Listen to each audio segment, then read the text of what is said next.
How to operate the mortar in the new ARMA 1.3 update. The mortar can be built using the command tent or a construction truck. Don't forget your shovel.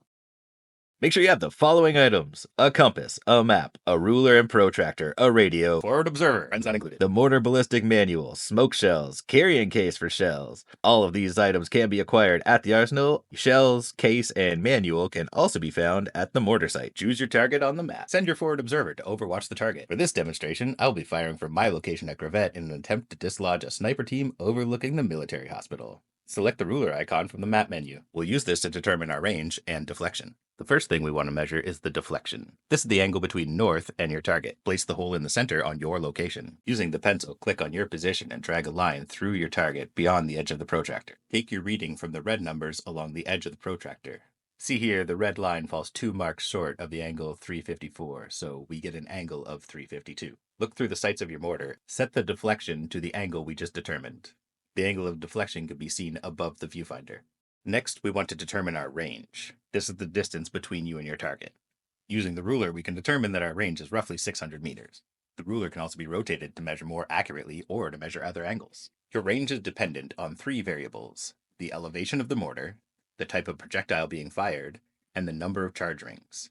Open the mortar ballistic manual and turn to the correct page for the type of ammunition you're using. For this demonstration, I'll be using a smoke round with 3 charge rings. Make sure you use the appropriate chart.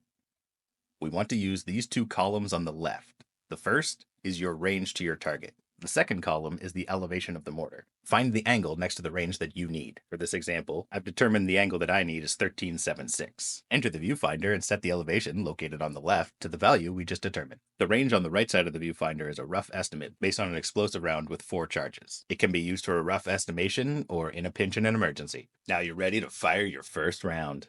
Take a mortar round, look at the tip of the mortar. Before inserting the mortar, yell, "Firing!" The blast radius will kill anyone who's not kneeling. Press fire mortar. By now, your forward observer should have had plenty of time to get into an overwatch position. Inform your forward observer of an incoming round and wait for their response. Those shots are about 150 yards short. Make adjustments to your range and deflection based on your forward observer's response.